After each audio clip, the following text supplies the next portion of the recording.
L'Adage est une association de paysans d'Ille-et-Vilaine dont l'ambition affichée est de pratiquer une agriculture économe et autonome. Une agriculture durable, c'est-à-dire viable, vivable et équitable.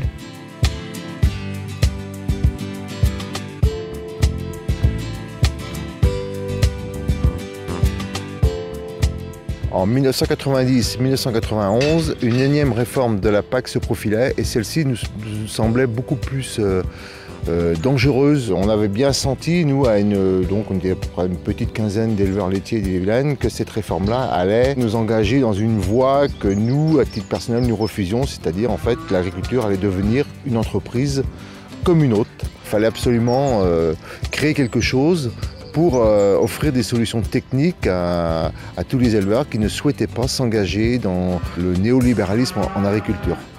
On avait l'expérience du CEDAPA qui était effectif depuis 10 ans dans les Côtes-d'Armor, donc on s'est un petit peu appuyé sur le CEDAPA pour pouvoir offrir des solutions techniques. On peut produire autant sans dépenser autant, introduire la notion d'économie et d'autonomie dans nos systèmes fourragers. Les premières formations ont porté beaucoup sur la gestion de l'herbe, sur aller voir des systèmes dans d'autres départements, dans les Côtes-d'Armor notamment. Puis on a travaillé sur d'autres thèmes, sur la santé animale, l'autonomie de nos fermes, sur la réduction des intrants, aliments du bétail, produits phytosanitaires, engrais, et de travailler sur l'écologie sur nos fermes, tout en regardant de près les résultats technico-économiques de nos fermes. On implante des prairies et la diversité vient au fil du temps et par la gestion du pâturage. Ici, il n'y a pas de produits phyto utilisés, pas d'engrais. C'est plus intéressant puisqu'il y a beaucoup moins de charges. Donc on produit peut-être un peu moins à l'hectare, mais on n'achète pas non plus des aliments à l'extérieur. Depuis sa création, l'accompagnement, la formation sont au cœur de l'activité de l'association, selon les principes de l'éducation populaire. Ici, convivialité rime avec échange, réflexion avec solidarité, partage avec co-construction. Nous participons au développement agricole en proposant des alternatives en termes de santé animale et de production végétale. Par exemple, en itinéraire technique bas intrant. Nous avons choisi de privilégier des céréales un peu moins exigeantes en intrants, notamment le triticale, qui est moins gourmand en azote et en phyto. Et nous l'associons aussi dans des mélanges céréaliers à base de triticale, de l'avoine, du pois fourragé, févrole, vesse, qui nous permettent de les conduire de façon assez simplifiée puisqu'on n'apporte ni engrais ni phyto sur ces céréales. On a choisi des espèces suffisamment couvrantes qui vont permettre de laisser les mauvaises herbes au fond. Cette combinaison d'espèces est aussi favorable à l'autonomie puisque aussi bien le pois, la févrole et la vesse vont fournir l'azote au triticale et l'avoine. Ils sont complémentaires. La recherche d'autonomie passe aussi par la production de semences fermières. Maïs population, ça veut dire que ce n'est pas maïs qu'on voit, maïs du commerce, maïs hybride, où c'est la copie qu'on forme. Ils se ressemblent tous, alors que nous, c'est les populations, ça veut dire qu'il y a des grands, des petits, il y a toutes les couleurs. Ils fleurissent pas en même temps, c'est de la population, quoi. C'est un maïs, je veux dire, qui ressemble beaucoup en valeur. En ayant peut-être un peu plus d'azote, il n'est pas tout jaune, il est un peu toutes les couleurs. Alors le Lavergne Joli aussi, c'est un mélange de plusieurs variétés, d'anciennes variétés de maïs population. On fait les récoltes sur nos disards, on récolte les épis les plus beaux, selon nos critères personnels. On va conserver ces épis tout l'hiver dans des cages ou des sachets à les faire sécher. On garde à peu près 800 épis qu'on égrène. On ressème nos disards pour refaire toujours notre semence. Et le reste, on peut le semer en plein pour faire maïs en silage qui servira à nourrir les vaches. C'est pas l'argent qui compte dans ce travail-là, quoi.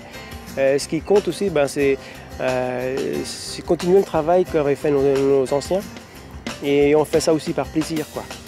En santé animale alternative. Avec les huiles essentielles, on intervient très en amont du problème et du coup, il n'y a pas besoin d'attendre que ce soit dramatique pour soigner. Et ça, c'est un vrai confort. C'est un vrai confort aussi en salle de traite parce qu'il n'y a plus de risque de mettre des antibiotiques dans le tank. C'est un vrai confort parce qu'on ne fait plus de piqûres aux vaches et ça, c'est un vrai confort. Donc, c'est des petits flacons, en fait. Une huile essentielle d'hélicryse italienne, efficace sur tout ce qui saigne, aussi bien de la coupure à l'hématome. Ensuite, le laurier noble, un anti-infectieux qui marche sur toutes les infections.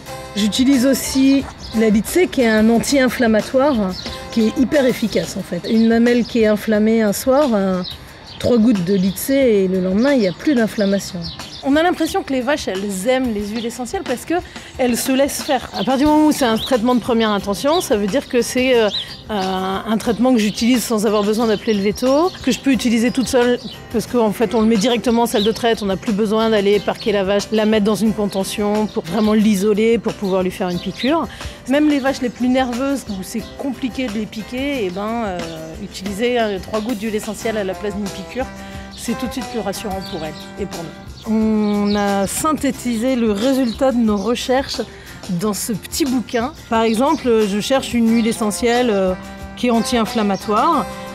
Il y a à chaque fois un petit repère par rapport au tempérament de la vache. Et c'est vraiment devenu ma Bible. Aujourd'hui, à chaque fois que je ne sais pas quelque chose, c'est là que je viens. Le bouillonnement d'idées et le foisonnement d'expériences font de l'adage un véritable laboratoire d'initiative. Les nouveaux venus apprennent des plus expérimentés, qui eux-mêmes s'enrichissent dans l'échange de pratiques. Le but commun est de progresser, chacun à son rythme, vers une agriculture innovante, performante et transmissible.